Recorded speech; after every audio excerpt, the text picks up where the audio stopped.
So hey guys, welcome back to my channel. It's me Somankar from triple I T Jabalpur. And आज की जो video है guys, मैं आपको एनआईटी रायपुर के फिजिकल रिपोर्टिंग कर रहा हूँ। सो जल्द से कैसे हम वीडियो शुरू करते हैं। सो ये जो गाइस हमारे ऑफिशियल वेबसाइट है जोसा 2026 की, ठीक है। सो इसके थ्रू जो मैं आपको सारा फिजिकल रिपोर्टिंग प्रोसेस आपको समझा रहा हूँ, ठीक है। सो डॉक्टर सत्या प्रकाश शाहू मैम सर जो है हमारे क्या नाम है कॉन्टैक्ट पर्सन है for admission.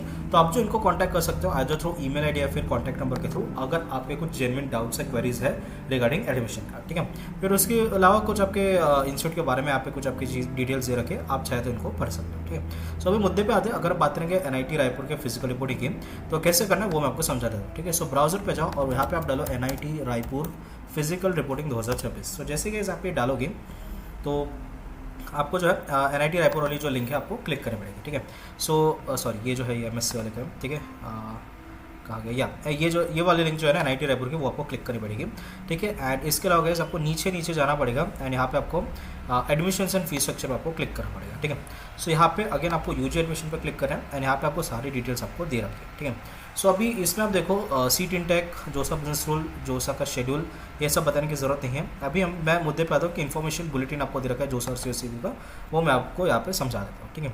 So information bulletin आपको दे रखा है बीटेक या बीआर एडमिशन 2026-27 की, तो जोसा एंड सीएससीबी, ठीक है। सो यहाँ पे आप देखो एनआईटी रायपुर का the admission procedure for the candidates were provisional allotted a seat in BTech और BR programmes at national institute of technology Raipur for the academic year 2026-27 through the counselling process given below shall be as shown from the next paragraph, ठीक है। सो ये जो भी आपको details बताओ, ये proper instructions आप नोट करके रखें। इसी के थ्रू आपको फिजिकल रिपोर्टिंग, ऑनलाइन रिपोर्टिंग आपको सब करनी, ठीक है। The candidates who got the allotted and accepted the seats all round in JOSA and paid the partial admission fee online from JOSA portal are required to physically report from 13 अगस्त से 20 अगस्त, ठीक है, excluding 15 अगस्त, ठीक है। So please ध्यान रखिए, अगर आपको जोसा में सीट मिले और आपने फ्रीज कर दी थी तो आपको जो 13 अगस्त से 20 अगस्त के बीच में आपको जो फिजिकल रिपोर्टिंग आप कर सकते हो, ठीक है। As per department wise schedule mention in the following place, ठीक है। सो आपको एक शेड्यूल दे रखा है proper department wise, branch wise, तो उसके अकॉर्डिंग आपको आना पड़ेगा, ठीक है। देन द कैंडिडेट्स और participate in CSCB 2026 first and second rounds and allotted the seat and paid all the required fees as mention in CSCB JoSAA 2026 procedure, ठीक है। सो यहाँ पे देखो अभी ये थोड़ा कॉन्ट्रोवर्शियल लाइन है, आई मीन अनएक्सप्लोरेटरी लाइन है बेसिकली, ठीक है। यहाँ पे कुछ डेट नहीं दे रखी है, यहाँ पे स्पेसिफिक मेंशन करा गया कि जिन्होंने जोसा के थ्रू आपका जो सीट फ्रीज करा था उनको 13 से 20 के बीच में उनको करना है फिजिकल रिपोर्टिंग, ठीक है। सीएससीबी की यहाँ पे डेट नहीं दे रखी है, ठीक है। बट यूजुअली आपका सीएससीबी राउंड 12 तारीख को आपको खत्म हो रहा है, तो 12 के बाद आप फिजिकल रिपोर्टिंग कर ही सकते हो, ठीक है, 15 अगस्त के अलावा, ठीक है। सो हाँ, ठीक है, कंसिडरिंग आप सीएससीबी से भी आ रहे हो, ठीक है। सो प्लीज़ यही मान के चलो कि आपको 13 से 20 के बीच में ही आपको जो है फिजिकल रिपोर्टिंग करनी पड़ेगी, ठीक है। इसका शेड्यूल मैं आपको बता देता हूँ, ठीक है। सो आप शेड्यूल यहाँ पे देखो, उसके थ्रू आपको समझ में आ जाएगा। देखो tentative schedule based on CSCB 2026 round schedule for physical reporting at the institute and commencement of classes, ठीक है। सो अभी भी यहाँ पे टेंटेटिव शेड्यूल दे रखा है आपका गाइस। सो हो सकता है इसमें कुछ चेंजेस भी आ सकते हैं, but again as of date आज के 10 अगस्त तारीख है, ठीक है। एंड 13 तारीख से आपकी फिजिकल रिपोर्टिंग शुरू होने वाली है, ठीक है। सो उस बेसिस पे ये जो डॉक्यूमेंट है वही उसी के थ्रू मैं आपको बता रहा हूँ, ठीक है। बट मेरे को जितना लग रहा है कि ये जो डेट्स है यही फाइनल डेट्स है, ठीक है। इसके अलावा आई डोंट थिंक कुछ चेंजेस रहेंगे, ठीक है। सो यहाँ पे आप देखो, सो अगर आप सीए से भी जोसा कहीं से भी आए हो, सो आप देखो 13 अगस्त को आपको जो है आर्किटेक्चर और कंप्यूटर साइंस वालों को जो है रिपोर्टिंग करनी है। 14 अगस्त को अगर आप 14 अगस्त को किनको रिपोर्ट करना है, बायोमेडिकल इंजीनियरिंग, इलेक्ट्रिकल इंजीनियरिंग को फिजिकल रिपोर्ट करना है। फिर उसके बाद 15 अगस्त को आपको इंडिपेंडेंस डे हॉलीडे रहेगा। 16 अगस्त को बायोटेक और ईसी वालों को फिजिकल रिपोर्ट करना है। 17 अगस्त को केमिकल और आईटी वालों को फिजिकल रिपोर्टिंग करनी है। 18 अगस्त को सिविल और मैकेनिकल, 19 तारीख को माइनिंग और मेटलर्जी और 20 तारीख को रिमेनिंग ऑल अनरिपोर्टेड कैंडिडेट्स। इसका तो क्या, जैसे मान लो कि कोई भी रीजन से आप नहीं आ पाए थे, या फिर हो सकता है आपको सीएससीबी सेकंड राउंड में आपको सीट अलॉट हुई है, तो थोड़ा टाइम आपको लेके आप 20 तारीख तक के भी आ सकते हो, ठीक है। सो यहाँ पे डाउट क्लियर रहना चाहिए, ठीक है। जोसा से आपने ऑलरेडी फ्रीज कर रखी है, तो आप 13 से 19 के बीच में जो भी आपका शेड्यूल दे रखा है आप उसमें आओ प्रॉपरली। अगर आप सीएससीबी फर्स्ट या सेकंड राउंड लेके आ रहे हो, ठीक है, सो आप जो 20 तारीख को भी आ सकते हो, मतलब 20 तारीख तक आप आ सकते हो, ठीक है। यहाँ पे जिन्होंने रिपोर्ट नहीं करा है वो कर सकते हैं, ठीक है। सो प्लीज़ अधेयर करें शेड्यूल को, ठीक है। एंड प्रॉपर डॉक्यूमेंट्स वगैरह लेके ओरिजिनल, एंड यही शेड्यूल को आप फॉलो करें, ठीक है। लेट ना हो प्लीज़, ये मैं ऑलरेडी बोल रहा हूँ, नहीं तो आपका एडमिशन कैंसिल भी हो सकता है। फिर 20 अगस्त से आपके जो क्लासेस इंडक्शन वगैरह भी आपके शुरू हो जाएंगे, जो कि कंपलसरी टू अटेंड है, ठीक है। सो ये मैंने आपको शेड्यूल बता दिया। अभी थोड़ा ऊपर जाते हैं, यहाँ पे आपको कुछ और डिटेल्स आपकी मेंशन कर रखी थी, ठीक है। यहाँ पे क्या रखा है, या procedure, as per the resolution of 52nd Senate branch sliding process of BTech programs has been withdrawn, there will be no provision of branch change after second semester, ठीक है। सो आप देखो फर्स्ट ईयर के बाद ब्रांच चेंज का option नहीं रहेगा। Procedure for reporting in person at NIT Raipur, ठीक है। सो अभी फिजिकल रिपोर्टिंग आपको कैसे करनी है, ऑनलाइन रिपोर्टिंग कैसे करनी है, वो सब मैं आपको समझा दूंगा, ठीक है। The candidates who have been finally allotted NIT Raipur need to access the institute MIS और log in portal through the online mode before physically reporting at the as per the schedule mention in table 1, ठीक है। So आपको schedule dates आपको बता दिया, that is 13 अगस्त के पहले आपको जो है ऑनलाइन रजिस्ट्रेशन आपको करना पड़ेगा, ठीक है। अगर आप CSAB सेकंड राउंड से आ रहे हो तो 13 जस्ट आपको सीट मिलने के बाद आप ऑनलाइन रिपोर्टिंग कर लो और उसके बाद आप फिजिकल रिपोर्टिंग पे आ जाओ, ठीक है। फिर अभी देखो कैसे करना है, आपको ऑनलाइन करना है, एमआईएस पोर्टल के थ्रू आपको करना है। सो ये जो आपकी 1 से 2 दिन पहले एक्टिवेट हो जाएगी, जैसे 13 तारीख को तो 11 तारीख को एक्टिवेट हो जाएगी, आज की 10 तारीख है तो और टाइम है आपके पास, subject to allotment of CSAB special round 2। तो अभी आप क्या करो, ये आपकी लिंक दे रखी है एमआईएस पोर्टल की, सो यहाँ पे आप जाओ, क्लिक करो और यहाँ पे आपकी कुछ इस तरीके का इंटरफेस या वेब पेज आपको दिखेगा। अभी देखो लॉगिन में आपको क्या करना है, डिग्री में आप सिलेक्ट करो बीटेक, ठीक है। एंड यहाँ पे आप देखो रजिस्ट्रेशन नंबर और रोल नंबर, ठीक है, ये आपको ईमेल पे आ गया होगा, या फिर यूजुअली आपका एप्लीकेशन नंबर होता है, ठीक है, वो आप डाला, JEE का एप्लीकेशन नंबर होता है यूजुअली, ठीक है। अगर मेंशन है कहीं इस डॉक्यूमेंट पे तो आप उसी के थ्रू आप करो, या यहाँ पे मेंशन कर रखा है, ठीक है। The candidates need to log in to institute interface for provisional admission through the JEE application number, date of birth and other conditions. मतलब यहाँ पे JEE का आपको क्या रहेगा, एप्लीकेशन नंबर आपको डालना पड़ेगा, ठीक है। फिर डेट ऑफ बर्थ, आपकी डेट ऑफ बर्थ डालो, मोबाइल नंबर डालो जो आपने जो सा क्या डाला था, ठीक है। और यहाँ पे जनरेट आइडेंटिफिकेशन कोड आपको करना है। सो एक कोड आपका जनरेट हो जाएगा, उसके थ्रू जो आप लॉगिन कर सकते हो पोर्टल के थ्रू, पोर्टल के अंदर, ठीक है। यूजुअली हो सकता है कोई यूजर नेम पासवर्ड आपका आ जाए, कुछ लॉगिन क्रेडेंशियल्स आ जाए, उसके थ्रू आप लॉगिन कर सकते हो, ठीक है। सो यहाँ पे दे रखा है कि कैंडिडेट्स को जो है एमआईएस पे लॉगिन कर रहे हैं, ठीक है, with the JEE application number, date of birth and other credentials. Please fill all the editable fields as provided at your login with correct information and upload your photo and signature and email will be sent to register email ID after successful completion of the entry in MIS. You need to show the email at the counter, ठीक है, at the time of physical reporting at institute. In case of any difficulty to MIS related issues, the candidate can write to email to this email ID, ठीक है। कहने का क्या तात्पर्य है कि आपको जैसे आप लॉगिन करोगे वहाँ पे आपको कुछ डिटेल्स भरने पड़ेंगे, वो डिटेल्स भरने के बाद जैसे आप सबमिट के बटन दबाओगे तो आपको एक ईमेल पे आ जाएगा, ठीक है, कि आपने वहाँ सक्सेसफुली सबमिट कर दिया फॉर्म, ठीक है। एंड प्लीज़ करेक्ट इन्फॉर्मेशन डालें हर एक चीज़ का। एंड आपको जो है ये जो ईमेल जो काउंटर रहेगा, हेल्प डेस्क और रजिस्ट्रेशन काउंटर, ठीक है, जब फिजिकल रिपोर्टिंग के वक्त आप जाओगे आपको ईमेल भी आपको दिखाना पड़ेगा, ठीक है, eight the time of physical reporting, ठीक है। कुछ भी दिक्कत रहे तो आप इस ईमेल ID को अप्रोच कर सकते हो, MIS पोर्टल रिलेटेड कुछ रहे तो, ठीक है। फिर kindly note that merely entering the details after login shall not be made eligible to take admission in NIT Raipur unless you have not been already at NIT Raipur by जोसा CSAB 2026, ठीक है। So please अगर आपको जोसा CSAB में freeze करे seat proper, आपने partial admission फ़ी और बाकी जो सीट एक्सेप्टेंस फ़ी वगैरह भरी है प्रॉपर आपने, ठीक है, तो ही आप MIS पोर्टल पे आप लॉगिन करो, ठीक है। एंड MIS पोर्टल पे भी आधी अधूरी चीज़ें मत डालो, पूरी चीज़ें डालो एंड तभी आपका जो एडमिशन होएगा, ठीक है, फिजिकल रिपोर्टिंग का। During verification, the official it is observed that if you are not done the formalities as per the instruction, your entered data will be removed from the institute database and you will be treated as unadmitted or cancelled candidate, ठीक है। So please ध्यान रखें, MIS portal में सही से सही information डाले, गलत इन्फॉर्मेशन ना डाले, फर्जी डॉक्यूमेंट मत डालो, ठीक है, प्रॉपर आपका डेटा डालो, नहीं तो आपका एडमिशन कैंसिल भी हो सकता है, ठीक है। So after completing the step 1, candidates are instructed to physically report. तो MIS पोर्टल पे जैसे आप लॉगिन करोगे एंड आपकी ऑनलाइन रिपोर्टिंग हो जाएगी, आपको फिजिकल रिपोर्टिंग आपको करनी पड़ेगी, ठीक है। उससे पहले गाइस मैं आपको कैसे करना है ऑनलाइन रिपोर्टिंग, उसका मैं आपको थोड़ा समझा देता हूँ प्रोसेस, ठीक है। सर यहाँ पे नीचे आपको दे रखा है, ठीक है। अगर आप इस डॉक्यूमेंट को गाइस स्क्रॉल करोगे नीचे तो यहाँ पे आप देखो, यहाँ पे कुछ दे रखा है आपको कि कैसे आपको करना है। Procedure of online registration to MIS portal, ठीक है, click the link for the first year admission, ठीक है। सो इस लिंक पे क्लिक करोगे गाइस तो आपको जो है ये आपका कुछ इस तरीके का MIS पोर्टल पे आपको फेंक देगा।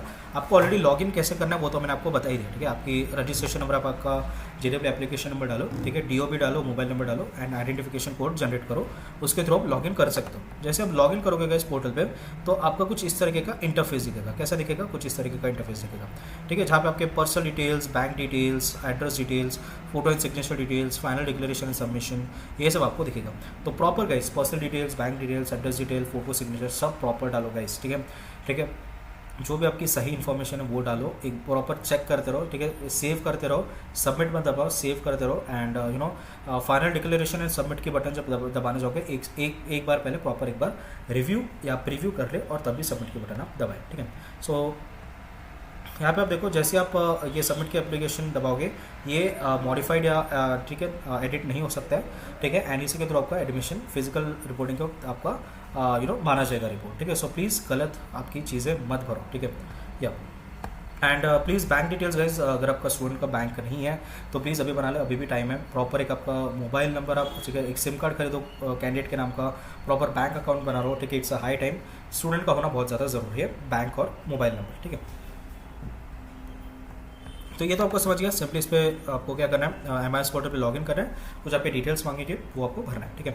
हो सकता है वहाँ पे कुछ डॉक्यूमेंट्स भी मांग रहे होगे, अगर डॉक्यूमेंट्स मांग रहे होगे तो आपको प्रॉपर वहाँ पे स्कैन करो आपके ओरिजिनल डॉक्यूमेंट और वहाँ पे भर देना, ठीक है। ज़्यादा कुछ रॉकेट साइंस नहीं है। अगर डॉक्यूमेंट्स मांग रहे होगे वहाँ पे भरने को तो आप स्कैन करो प्रॉपरली स्कैनर से, या फिर PDF स्कैनर या डॉक स्कैनर आते हैं मोबाइल से, उससे डॉक्यूमेंट स्कैन करो और भर दो, अगर पूछ रहे होगे तो डॉक्यूमेंट्स, ठीक है। फिर उसके बाद गाइस हम आगे बढ़ते हैं स्टेप्स में, ठीक है। सो कुछ और यहाँ पे आपको दे रखिए, या ये वाला पेज मैं आपको समझा देता हूँ, ठीक है। सो सबसे पहले आपका जो है flow of process during physical reporting आपकी कैसे रहेगी, ठीक है। सो फिजिकल रिपोर्टिंग के वक्त आपको कैसे करना है, ठीक है। सबसे पहले हेल्प डेस्क आपका रहेगा हॉल 1 में, ठीक है। जैसे आप NIT रायपुर में एंटर करो, ठीक है। सो आप हेल्प डेस्क पे आपको जाना है, ठीक है। हेल्प डेस्क पे फाइल प्रिपरेशन और डॉक्यूमेंट्स आपको अरेंज करने प्रॉपर। फिर वेरिफिकेशन हॉल 2, ठीक है। सो हॉल 1 में आप बैठ गए हो, प्रॉपर अपने डॉक्यूमेंट्स अरेंज कर लिए, ठीक है। फिर आपको जो हॉल 2 में जाना पड़ेगा जहाँ पे आपके डॉक्यूमेंट्स वेरीफाई हो गए, ठीक है। एंड ऑनलाइन अपडेशन हॉल 3, ठीक है। यहाँ पे क्या रहेगा, एट जोसा CSV portals and seat confirmation, ठीक है। सो आपका हॉल 3 में क्या रहेगा, ऑनलाइन अपडेशन रहेगा, जहाँ पे वो सिस्टम में कुछ हो सकता है, एंट्री वगैरह करे, और सर फाइनल एडमिशन स्लिप दे दी जाएगी हॉल 3 में। तो ये जो है आपको MIS पोर्टल पे आपको अपडेट भी करना पड़ेगा, और या आई थिंक वो ही करके देंगे। सो ये हॉल 3 में आपको फाइनल एडमिशन की स्लिप भी मिल जाएगी, ठीक है। सो आपके डॉक्यूमेंट्स भी वेरीफाई हो गए गाइस इधर आपके, ठीक है। सो प्लीज़ ध्यान रखें। सो हम मुद्दे पे आते हैं। सो यहाँ पे आप देखो, यहाँ पे आपको fees structure as well as balance institute fee आपको कैसे पे करनी है वो यहाँ पे समझाया, ठीक है। सो वो मैं आपको प्रॉपर बताता हूँ कि आपको कितनी फीस पे करनी है और कैसे फीस पे आपको पे करनी है, ठीक है। सो यहाँ पे अगर आप देखो गाइस, सो फीस स्ट्रक्चर आप देखो, ये आपका फीस स्ट्रक्चर है फर्स्ट सेम का, ये देखो ये फर्स्ट सेम का है और ये आपका सेकंड सेम का रहेगा, ठीक है। सो यहाँ पे देखो ये जनरल कैटेगरी का आपको दे रखा है for more than 5 lakh students. So 1,11,680 rupees आपकी रहेगी फर्स्ट सेम की fees eight the time of admission, और आपकी जो सेकंड सेमेस्टर की फीस रहेगी आपकी 70,530 रुपये, ठीक है। सेकंड सेम से ऑनवर्ड 70,000 आपकी रहेगी, ठीक है। सो यहाँ पे आप देखो, अगर आप SC/ST PWD हो या फिर जनरल OBC रिजर्वेशन जिनके family income less than 1 lakh है तो आपको ट्यूशन फी आपकी 0 रहेगी, ठीक है। एंड वेयर एज अगर आप जनरल OBC रिजर्वेशन हो जिनके family income 1 lakh to 5 lakh है तो आपको 1/3 ऑफ द ट्यूशन फी आपको पे करनी पड़ेगी, ठीक है। सो यहाँ पे देखो अभी बैलेंस इंस्टीट्यूट फी आपको कितनी पे करनी है, ठीक है। The fees structure shown is applicable on semester wise basis and accordingly आपको जो फीस पेबल है या बैलेंस इंस्टीट्यूट फी आपको जो पे करें वो यहाँ पे मेंशन है। तो जनरल OBC रिजर्वेशन जिनके family income more than 5 lakh है उनको 41,680 रुपीज़ आपको और देने पड़ेंगे, ठीक है। आपने 75,000 दिए होगे जोसा में, ठीक है। सो आपने उसमें से 5,000 जोसा वालों का कट रहता है जो जोसा वालों के जेब में जाता है, फिर 70,000 बचे जो कि एडजस्ट होने के बाद पे आपको 41,680 रुपीज़ आपको देने पड़ेगा, ठीक है। सिंपल है, इसमें से 70,000 माइनस करो तो आपके 41,680 रुपीज़ आपके आते हैं, ठीक है। फिर जनरल OBC रिजर्वेशन जिनके family income 1 lakh to 5 lakh है, ठीक है। आपको ₹13 आपको पे करने पड़ेंगे, ठीक है। और ये भी आपको सेकंड सेम में पे करेंगे, ठीक है। बहुत ही ज़्यादा फीस है गाइस आपकी, ₹13 भी भरने लगवा रहे हैं, मतलब ऐसा नहीं कि छोड़ सकते हैं, बट एनीवेज वो आपको सेकंड सेम में आपको भरने पड़ेंगे, ठीक है। एंड उसके बाद आप देखो जनरल OBC रिजर्वेशन जिनके family income less than 1 lakh है आपको कोई फी आपको नहीं भरनी है। एंड अगर आप SC/ST PWD कैटेगरी हो, ठीक है। सो अभी आपने देखो 35,000 भरोगे तो 5,000 जोसा CSV वालों का कट रहता है, ठीक है। अभी बचे 30,000 तो वो आपके SC/ST PWD कैटेगरी के सो बच्चे जो आपके 30,000 है वो एडजस्ट हो जाएंगे, एंड वो एडजस्ट होने के बाद आपको 19,180 रुपीज़ आपको और पे करने पड़ेंगे, that is balance institute fee आपको पे करनी पड़ेगी, ठीक है। So the students need to pay the second semester fee as applicable during registration of second semester, ठीक है। सो ये जो सेकंड सेमेस्टर की जो फीस बताई आपको सेकंड सेमेस्टर ऑनवर्ड्स पे करनी है ऑफ कोर्स, ठीक है। फिर यहाँ पे आप देखो ये जो है ये आपको फिजिकल रिपोर्टिंग के वक्त आपको भरनी है, ठीक है। कैसे भर रही है, ओके अभी आपको कितनी भर रही है वो तो बता दिया, अभी कैसे भर रही है वो मैं आपको समझा देता हूँ, ठीक है। कुछ ऑनलाइन नहीं आपको भरना है, सीधा आपको कैंपस में जाना है, फिजिकल रिपोर्टिंग के वक्त आपको वहाँ पे फीस देनी पड़ेगी, ठीक है। सो वही का वही आपकी क्लैरिटी भी आ जाएगी, फी रिसिप्ट भी मिल जाएगी, it's a very good system, ठीक है। देन ट्यूशन फी रेमिशन आपको ऑलरेडी बता दिया है, ठीक है, कि जनरल OBC रिजर्वेशन जिनकी family income less than 1 lakh है या फिर 1 लाख टू 5 लाख है, ठीक है, उनको एक फैमिली इनकम सर्टिफिकेट आपको इशू करना पड़ेगा, issue from competent authority that is DM, DC, SDM, SDO, tehsildar for the last financial year, so for latest financial year that is 1 अप्रैल 2026 के बाद का आपका इनकम सर्टिफिकेट इशू होना चाहिए, ठीक है। इसके अलावा अगर आपके पास ITR या फॉर्म 16 होगा तो वो भी आप ला लो ऑन द सेवर साइड, ठीक है। इससे आपको जो है फी वेवर मिल जाएगा। Without valid income certificate students will not be given the रेमिशन of the tuition fee, please ध्यान रखें जब आपका इनकम सर्टिफिकेट वेरीफाई होगा तभी आपका जो है रेमिशन आपको मिलेगी ट्यूशन फी में। तो documents required, the eligibility and other criteria will be as per the JoSAA CACB 2026 business rules. The following essential documents mentioned below are required to be produced in original at the time of physical reporting और admission. Please bring self attested one set of photocopy of all documents listed below and arrange in the same order as follows. ठीक है. So guys अभी आपको एक documents आपको बता रहा हूँ. ये डॉक्यूमेंट्स आपको सीरियल नंबर वाइज आपको अरेंज करके लाना है. ओरिजिनल भी लाना है आपको और फोटोकॉपी या जेरोक्स कॉपी जिसको बोलते हैं वो भी आपको लाना है एक सेट. ठीक है. एक या दो सेट आप ला लो. ठीक है. On the safer side. और ये इसेंशियल डॉक्यूमेंट्स से आपको लाना ही लाना है. सबसे पहले क्या है, ड्यूली फिल एडमिशन फॉर्म. ठीक है. एडमिशन फॉर्म जो कि आपका एनेक्सर 1 में दे रखा है वो मैं आपको बता दूंगा एंड ऑफ द डॉक्यूमेंट पे. तो एनेक्सर 1 के आपको लाना पड़ेगा. ठीक है. डॉक्यूमेंट के नीचे आपको दे रखा है वो समझा दूंगा पेज नंबर 7 पे. And along with this 2 colour passport size photograph. ठीक है. 2 बोले लेकिन आप 12-15 लेके आओ पासपोर्ट साइज फोटोग्राफ, कलर लेके आओ और लेटेस्ट लेके आओ. ठीक है. प्लीज ध्यान रखें. फिर आपका document verification cum seat acceptance letter जो कि आपको जोसा CACB में आपको मिल जाएगा. ठीक है. जहाँ पे भी आपने फ्रीज करा होगा जोसा CACB की सीट वहीं पे आपका document verification cum seat acceptance letter आपको मिल जाएगा. फिर उसका क्या है, print out of current seat allotment letter. ठीक है. जो भी जोसा CACB जहाँ से आपने फ्रीज करा है वहीं पे आपको मिल जाएगा. ठीक है. फिर score card of JEE main आपको लाना पड़ेगा. क्लास 10th की आपको मार्कशीट आपको लानी पड़ेगी. ठीक है. या आपको पासिंग सर्टिफिकेट आपको लाना पड़ेगा. ठीक है. As a proof of name and date of birth. ठीक है. अगर उसमें डेट ऑफ बर्थ मेंशन नहीं है तो आप डेट ऑफ बर्थ का बर्थ सर्टिफिकेट भी आप ला लो. ठीक है.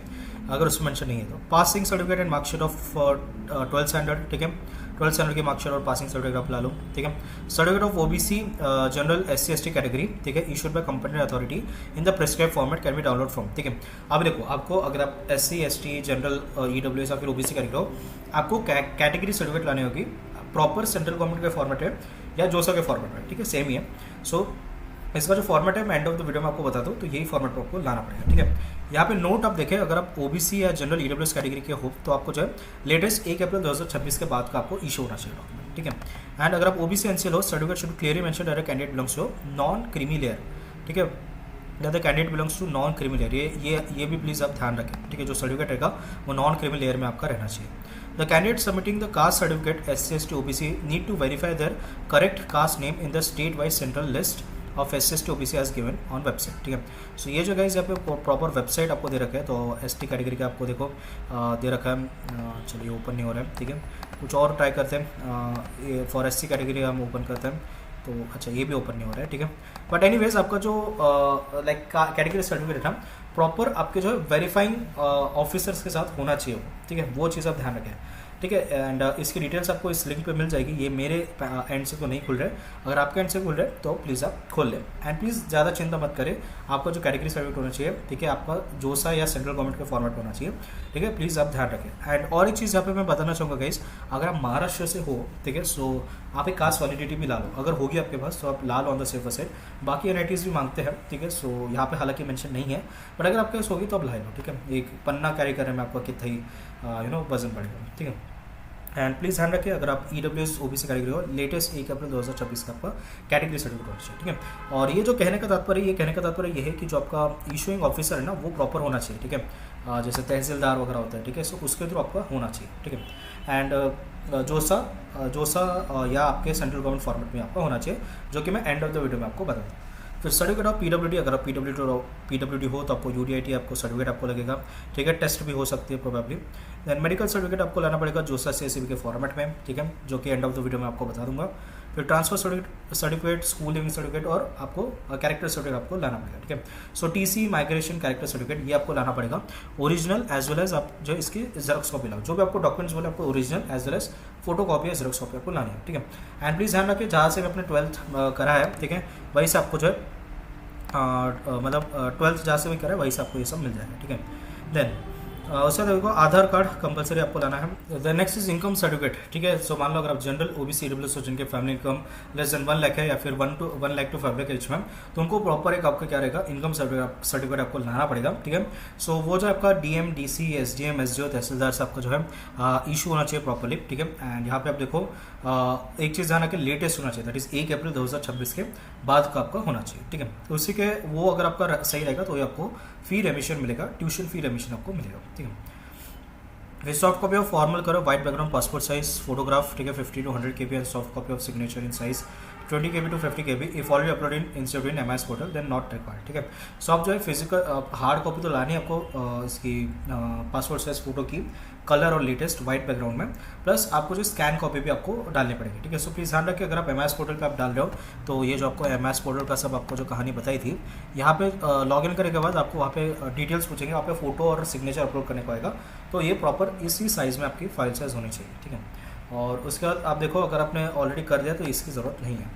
Cancel cheque first page of bank passbook, ठीक है, in the name of students of parents, ठीक है। मैं आपको अभी भी बोल रहा हूँ, अगर आपका बैंक अकाउंट नहीं है स्टूडेंट का तो अभी ओपन कर ले, वो ज़्यादा सही रहेगा, ठीक है। ठीक है, एंड आपका मोबाइल नंबर अगर नहीं है स्टूडेंट का तो अभी एक नया मोबाइल आप खरीद लें, इट्स हाई टाइम, ठीक है। This is required for the refund of excess fee if any, या स्कॉलरशिप्स के लिए रिफंड के लिए यूजुअली आपका काम आता है। Affidavit on undertaking, Annexure 2A, 2B and 3 given at page 8 to 10 of the bulletin. Annexure 2A and 3 must be notarized by oath commissioner, ठीक है। सो नोटरी करके लाना है 2A और 3, वो मैं आपको समझा दूंगा आपको कैसे करना है, ठीक है। एंड ऑफ द डॉक्यूमेंट में फिर other documents such as additional affidavit, undertaking, passport, proof of place of examination, ये सब अगर आप ओपन स्कूल कैंडिडेट्स हो तो आपको लाना पड़ेगा, ठीक है। फिर original documents mention under 9th 10th 11th 12th and जो भी लिखा है ये क्या है 17 तक है, will be retained by the institute and remaining documents will be return to the candidate after verification, ठीक है। सो देखो 9th 10th और 11th, ठीक है। देखो 9th 10th 11th आपको, ठीक है, लाना पड़ेगा, ठीक है। माइग्रेशन, ट्रांसफर, मेडिकल सर्टिफिकेट आपका जो है कॉलेज रख लेगी, एंड 17th, ठीक है, ये आपको जो है ये भी आपका जो है कॉलेज रख लेगी, ठीक है। प्लीज़ आप ध्यान रखें। फिर उसके बाद आप देखो 1 set of self attested copy of all documents listed below, proper आप इसकी जेरॉक्स कॉपी आप लाए, ठीक है। फिर उसके बाद आप देखो सीरियल वाइज लाना है, जो भी आपके डॉक्यूमेंट्स आपको होते हैं सीरियल वाइज आपको लाना पड़ेगा, ठीक है। If the original certificates are not in Hindi English, duly certified Hindi English version translation is required, ठीक है। मान लो कि आपका सर्टिफिकेट हिंदी या इंग्लिश लैंग्वेज में नहीं है, कोई और लैंग्वेज में है, तो आपको जो है ट्रांसलेटेड वर्जन आपको लाना पड़ेगा, ठीक है। Candidates are instructed to keep the sufficient number of photostat copies for original documents submitted, ठीक है। सो यूजुअली आप एक कॉपी में लगेगी वहाँ पे, लेकिन आप 2-3 कॉपी वहाँ तो सेफ का साइड आप लेके आओ, ठीक है। फोटो कॉपी आपको फ्लो ऑफ प्रोसेस तो आपको ऑलरेडी समझा दिया, ठीक है। हॉस्टल अकोमोडेशन आप देखो, only limited number of seats for boys and girls available in the hostels of the institutes which are already strictly based on merit and category, ठीक है। सो कैटेगरी और मेरिट के अकॉर्डिंग आपको जो है seats मिलेगी हॉस्टल में, जो कि लिमिटेड है बॉयज़ और गर्ल्स के लिए। NIT रायपुर का बहुत ही छोटा कैंपस है, तो यहाँ पे आपको हॉस्टल अकोमोडेशन बहुत ही लिमिटेड सीट्स मिलेंगे। The candidates are requested to make the alternate arrangements in case they are not able to get the hostel accommodation, ठीक है। सो आपको कोई PG या कुछ और आपको चीज़ें देखने पड़ेगी गाइस स्टूडेंट को ही, ठीक है। And after institute admission interested students must have to collect the hostel admission counter at the institute, ठीक है। So at institute admission interested students must have to contact the hotel admission counter at the institute, ठीक है। सो जैसे आप physical reporting में आप जाओगे, वहाँ पे आपको हॉस्टल का जो काउंटर रहेगा एडमिशन का, वहाँ पे आप इंक्वायरी कर सकते हो हॉस्टल लोग, ठीक है। Details of hostel admission fee are given at the institute website, ठीक है। Hostel fee must be deposited only after hostel seat is allotted to a candidate, to a student. तो अभी आप जैसे फिजिकल रिपोर्टिंग में आप जाओगे गए, तो वहाँ पे आप कंफर्म कर लेना कि आपको हॉस्टल मिल रहा है कि नहीं। अगर मिल रहा है तो वही भी आपको बता देंगे कि कितनी फीस आपको पे करना है, एंड वही पे आप पे कर दें, ठीक है। लोकेशन ऑफ NIT रायपुर आपको दे रखा है, तो आप इसको अधेर कर सकते हो। कॉन्टैक्ट भी आपको दे रखा है, तो आप इनको कॉन्टैक्ट वगैरह भी कर सकते हो, ठीक है। सो अभी मेन आता है आपका कि ये एनेक्जर्स आपके शुरू हो रहा है, ये आपको कैसे लाने वो आपको समझाता हूँ। सिंपली एनेक्जर 1 है एडमिशन फॉर्म, इसके प्रिंट निकालो, भर के आप ला लो, ठीक है। फिर इसके बाद आप देखो एफिडेविट बाय स्टूडेंट, ठीक है, इसके प्रिंट निकालो आप, और आप कहाँ पे चले जाओ, एडवोकेट या नोटरी वाले के पास चले जाओ। वो आपका क्या करेगा, एक notarise stamp paper of 10 rupees पे आपका इसका एक एफिडेविट आपको बना के दे देगा, ठीक है। फिर उसके बाद क्या है, again undertaking by the student, इसकी भी आप प्रिंट निकालो, ठीक है। एंड वो अगर आपका नोटराइज बोल रहा है यहाँ पे, तो आपको नोटरी करके लाना पड़ेगा, ठीक है। ये डॉक्यूमेंट भी आपको नोटरी करके लाना पड़ेगा, ठीक है। सॉरी, जहाँ पे लिखा है ना वही लाना है, ये नोटरी करके नहीं लाना है आपको, ठीक है। ये सिर्फ प्रिंट निकालो और भर के ला लो। जहाँ पे भी लिखा है कि आपको नोटरी करके लाना है, ठीक है, स्टैम्प पेपर पे, वो आप लाओ, ठीक है। So affidavit by students by parents and guardian का है बेसिकली, इसके प्रिंट निकालो और आप किसके पास चले जाओ, एडवोकेट या नोटरी वाले के पास चले जाओ, वो आपको जो है स्टैम्प पेपर पे आपको एफिडेविट बना के दे देंगे, ठीक है। या और ये चीज़ तो आपको ऑलरेडी समझाई थी, ठीक है। सो और कुछ डिटेल्स तो नहीं है गाइज। सो गाइज आप प्लीज़ एक चीज़ ध्यान रखें, अभी देखो मैंने आपको जो है एक चीज़ बताई कि फिजिकल रिपोर्टिंग आपको 13 से 20 अगस्त के बीच में करनी है, ठीक है। अगर आपको CSAP में मिल रही है तो अकॉर्डिंगली जैसे आपको सीट मिली आप फिजिकल रिपोर्टिंग का प्रोसेस आप फॉलो कर सकते हो अकॉर्डिंग टू दिस टेबल, ठीक है। एंड यहाँ पे देखो एक अच्छी तारीख दे रखी 20, अगर आप नहीं आ पा रहे हो किसी रीज़न से तो 20 तारीख को आप आ सकते हो, ठीक है। उसके बाद आपका एडमिशन कैंसिल कर दी जाएगा, ठीक है। अगर आपका कुछ बहुत ज़्यादा दिक्कत है तो प्री इंटीमेशन मेल पर आप दे दें। फिर उसके बाद गाइस बैलेंस इंस्टीट्यूट फी आपको बताई दी, ठीक है। आपको बैलेंस इंस्टीट्यूट फी कितनी पे करनी है, कैसे पे करनी है आपको, ठीक है, कितनी पे करनी है वो तो आपको बता दें, कैसे पे करनी है, सिंपली फिजिकल रिपोर्टिंग में जाना है, वहीं पे आपको फीस भरनी है, ठीक है। कहीं ऑनलाइन आपको पे करने की जरूरत नहीं है, ठीक है। ये आपको बता दिया, ठीक है। हॉस्टल की फीस, अगर आपको हॉस्टल की सीट अलॉट हुई फिजिकल रिपोर्टिंग के वक्त तो आपको हॉस्टल फी वहीं पे आपको पे करना पड़ेगा। फिर MS पोर्टल पे आपको बता दे समझा दिया, ठीक है। ये आपका MS पोर्टल है गाइस। सो MS पोर्टल पे आपको लॉगिन करना है, ठीक है। वहाँ पे कुछ डिटेल्स आपको पूछेंगे, वो डिटेल्स आपको भरना है एंड सबमिट करना है, ठीक है। वही एक चीज़ है, ठीक है। ऑलरेडी आपको जो है समझा चुका हूँ मैं वो, ठीक है। ये देखो कुछ डिटेल्स आपको पूछेंगे MS पोर्टल पे, वो बस आपको भर के लाना है और सबमिट करना है, ठीक है। सो इसका एक ईमेल भी आएगा जो कि आपको फिजिकल रिपोर्टिंग के ऊपर आपको दिखाना है, ठीक है। डॉक्यूमेंट्स आपको बता दें कौन से लाने हैं, प्रॉपर आप सारे डॉक्यूमेंट्स लाओ, original as well as photo copy या जेरोक्स कॉपी लाओ, 2-3 कॉपी आप लाओ, ठीक है, ऑन द सेफेस्ट, ठीक है। फिर और क्या है, हॉस्टल का भी आपको बता दिया, यूजुअली लिमिटेड सीट्स है, आपको बाहर भी कहीं अरेंजमेंट देखनी पड़ेगी अगर आपको हॉस्टल नहीं मिला तो, ठीक है।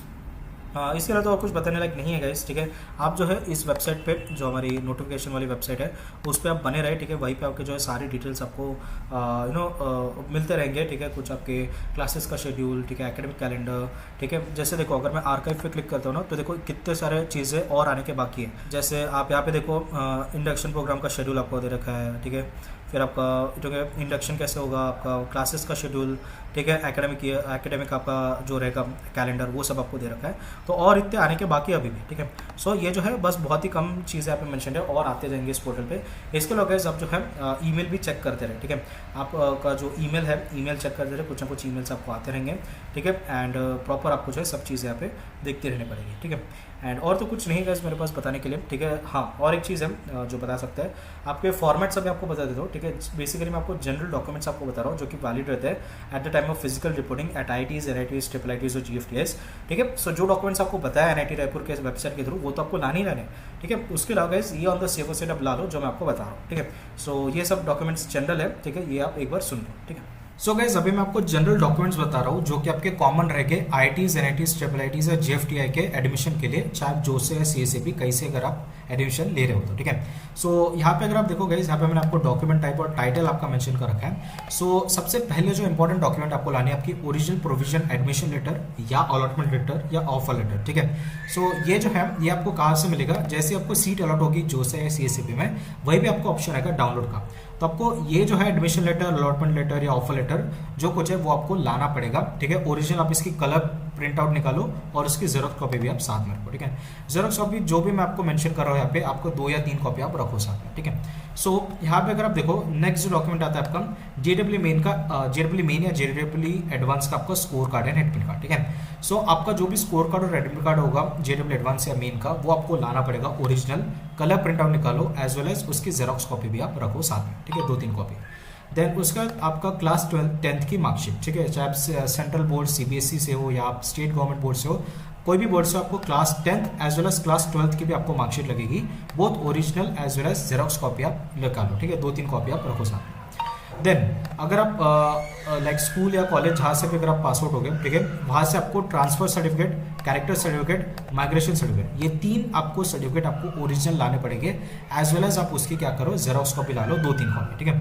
आधार कार्ड और पासपोर्ट साइज फोटोग्राफ आपको लगेंगे, ठीक है। आधार कार्ड आपको ओरिजिनल भी लाओ एज वेल एज आप उसकी जेरोक्स कॉपी भी लेके आओ as well as passport size photograph, ठीक है। 5-10 आप फोटोग्राफ्स आप रख लो साथ में, ठीक है। कहीं ना कहीं आपके यूज हो ही जाता है एडमिशन प्रोसेस में, आप मिनिमम 10 तो आप लेके आओ पासपोर्ट साइज फोटोग्राफ, ठीक है।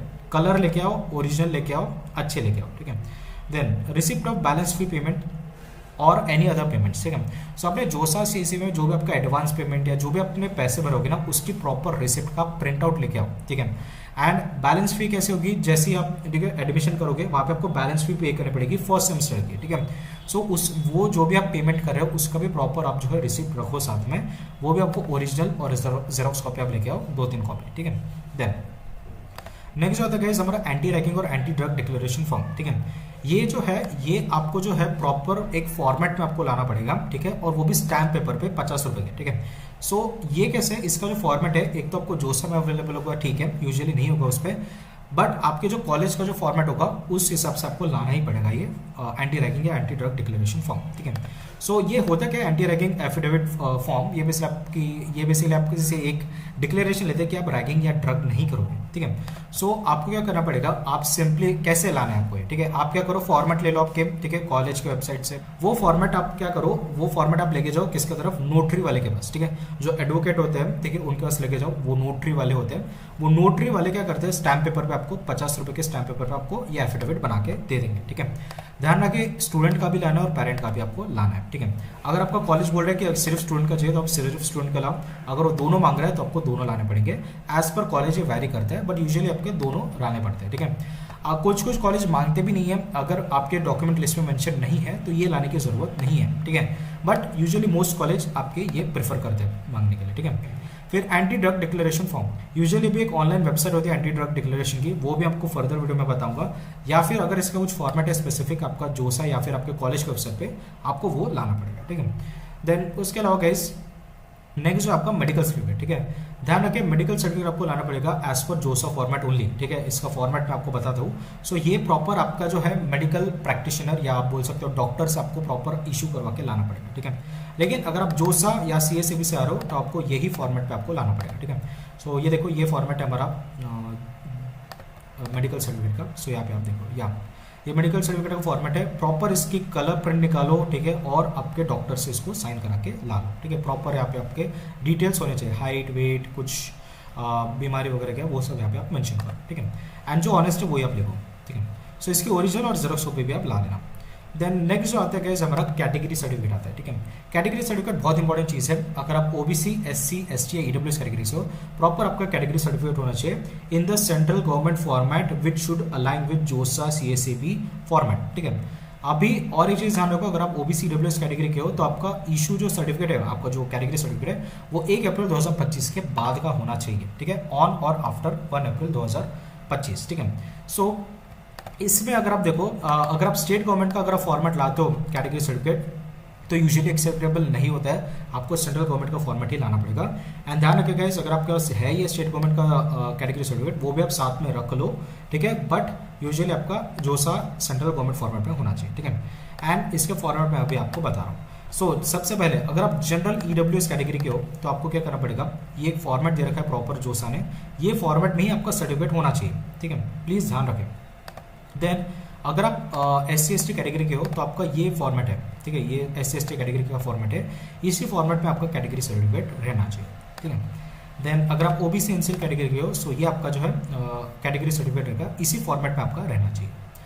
एंड नेक्स्ट है गाइस हमारा अंडरटेकिंग फॉर OBC कैटेगरी, ठीक है। सो अगर आप OBC कैंडिडेट हो, OBC कैटेगरी से बिलोंग करते हो तो आपको एक डिक्लेरेशन आपको लानी पड़ेगी। आप इसकी प्रिंट आउट करके आप क्या करो, साइन करके आप ला लो, ठीक है।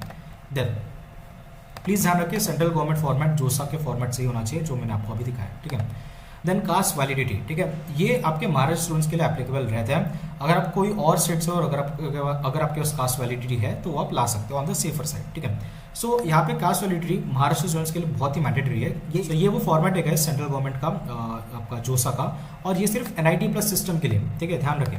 ये जो है NIT+ सिस्टम के लिए ही यहाँ पे मेंशन कर रखा है। अगर आप IIT से हो, ठीक है, सो या ऑन द सेफर साइड आप लेके चले जाओ, अगर आपके पास हो गए तो महाराष्ट्र गवर्नमेंट का, बट यूजुअली यहाँ पे इन्होंने क्लियर लिखा है फॉर NIT+ सिस्टम, ठीक है। सो यहाँ पे भी मेंशन कर रखा हूँ NIT+ सिस्टम। NIT+ सिस्टम में कौन से आते हैं, वो आते हैं आपके जैसे आपका NIT हो गई, IIITs हो गई, GFTs होगी, उसके लिए होते हैं, ठीक है। बट अगर आप IIT से हो फिर भी ऑन द सेफर साइड आप क्या करो, रख लो, अगर आपके पास होगी तो, ठीक है। देन उसके बाद format for PWD, disability, dyslexic. अगर आप PWD हो, डिसेबल हो या डिसलेक्सिक हो तो प्रॉपर आपके फॉर्मेट में जोसा के फॉर्मेट में आपको सारे सर्टिफिकेट्स आपको लाने पड़ेंगे, ठीक है। जैसे PWD का फॉर्मेट है तो आपको प्रॉपर इसी फॉर्मेट में आपको आपका सर्टिफिकेट इशू कराना पड़ेगा, ठीक है। Then category change to general format, ठीक है। किसी रीजन से हो सकता है कि कैटेगरी जो है इनवैलिड हो, या तो आपको जनरल कैटेगरी में आपको कन्वर्ट करना पड़ेगा, ठीक है। या कोई भी अगर आपका सर्टिफिकेट नहीं हो तो आपको कैटेगरी चेंज करना पड़ेगा। सो जैसे मान लो कि अगर आप OBC कैटेगरी से जनरल कैटेगरी में अगर आप कन्वर्ट हो रहे हो तो आपको ये फॉर्मेट में आपका सर्टिफिकेट आपको साइन करना पड़ेगा, तभी आपको एडमिशन मिलेगी as per general category seat. Then अगर आप SC ST हो, ठीक है, किसी रीजन से आपका सर्टिफिकेट नहीं बना है या आपके इनवैलिड या आपके जो सर्टिफिकेट है वो आपके मतलब आपके जो है वैलिड नहीं ठहरा गया ऑफिशियल अथॉरिटीज के थ्रू, तो आपको category change to general category का फॉर्मेट आपको भरना पड़ेगा, ठीक है। सो ये प्लीज आप ध्यान रखें। देन उसके अलावा DS सर्टिफिकेट आपका होता है for child of arm forces, ठीक है। सो अगर आप आर्म फोर्सेस हो, ठीक है, अगर आप to the children of arm forces personal killed, disabled और मिसिंग इन वॉर्स, अगर आप इस टाइप के कैंडिडेट हो या स्टूडेंट हो तो आपको ये फॉर्मेट में आपको सर्टिफिकेट आपको लाना पड़ेगा, ठीक है। देन अदर्स में आपको फॉर्म विड्रॉल, अगर आप जोसा से या CACB से विड्रॉ कर रहे हो तो आपको जो है ये फॉर्म आपको भरना पड़ेगा, ठीक है, CACB का अलग रहेगा। एंड देन आपका टॉप 20 परसेंटाइल की अगर हम बात करेंगे, सो यहाँ पे जो है अगर आप टॉप 20 परसेंटाइल में आते हो तो आपको एक सर्टिफिकेट इशू करना पड़ेगा बाय स्कूल बोर्ड्स, ठीक है, ये आप ला लेना प्रॉपर इसी फॉर्मेट में। उसके लिए गाइस आपको जो है इनकम सर्टिफिकेट लाना पड़ेगा, ठीक है, for all general OBC EWS category candidates जिनके family income 1 lakh to 5 lakh के बीच में या फिर लेस देन 1 लाख है, ठीक है, to avail the tuition fee waiver and scholarships, ठीक है। सो अभी क्या है कि आपको पता है कि ट्यूशन फी वेवर रहती है और स्कॉलरशिप्स रहती है, ठीक है, इन सर्टन क्राइटेरियाज पे, इनकम क्राइटेरियाज पे, तो आपको एक प्रॉपर जो है आपको इनकम सर्टिफिकेट लाना पड़ेगा करंट फाइनेंशियल ईयर का, प्लीज ध्यान रखिए करंट फाइनेंशियल ईयर का आपको लाना पड़ेगा, ठीक है। एंड यहाँ पे फैमिली मेंशन्ड है, ठीक है, please note take care of that. So इसका आपको original as well as xerox photocopy भी लानी है, ठीक है। एंड इसके अलावा मैंने यहाँ पे भी आपको बताया था, सो जैसे आप इसको क्लिक करोगे यहाँ पे आप देखो income and asset certificate to be produce by EWS category students, ठीक है। सो देन आगे बढ़ते हैं। सो यहाँ पे डेट ऑफ बर्थ सर्टिफिकेट आपको लगेगी, ठीक है, on the safer side of लेके आओ, ठीक है। इससे तो क्या जो आपका बर्थ सर्टिफिकेट है वो आप ला सकते हो, हालांकि आधार कार्ड या आपके 10th और 12th के मार्कशीट से वेरीफाई हो जाता है, बट प्लीज आप on the safer side of date of birth certificate या बर्थ सर्टिफिकेट जिसको बोलते हैं वो आप लेके आओ, ठीक है, original plus xerox copy both. And parents ID proof, ठीक है, कहीं ना कहीं लग जाएगी गाइस पेरेंट्स की ID प्रूफ आपकी, ठीक है। सो मम्मी पापा या जो भी आपके गार्डियन बन के आ रहे हैं, ठीक है, सो उनके आधार कार्ड या पैन कार्ड आप रख ले साथ में, जेरॉक्स भी और ओरिजिनल भी, ठीक है, कहीं ना कहीं वो यूजअप हो ही जाएगा, ठीक है। So please take care of that. उसके अलावा गाइस यहाँ पे एक चीज़ प्लीज नोट करें, ठीक है, यहाँ पे जो है आपका OBC EWS certificate must be issued on और आफ्टर अप्रैल 1, 2026, ठीक है। सो प्लीज ध्यान रखें 2026 लेटेस्ट वाला आपको लगेगा, ये चीज़ आप ध्यान रखें। पहले मैंने आपको 2025 बताया था, वो पिछले साल का था, ठीक है, एक्चुअली मैंने फॉर्मेट चेंज नहीं करा था, बट करंट फाइनेंशियल ईयर का होना चाहिए, ठीक है। इसके अलावा अगर कुछ और डॉक्यूमेंट्स है तो आपको रिस्पेक्टिव आपके कॉलेज के वेबसाइट पर देखेंगे, जो कि मैं फर्दर वीडियो पर बता दूँ, ठीक है। सो ये दिखा आज की वीडियो एंड होप आपको जो वीडियो पसंद होगी, अगर आपको वीडियो पसंद आई है तो please like share and subscribe my YouTube channel. मिलते हैं नेक्स्ट वीडियो में, तब तक के लिए टाटा बाय बाय।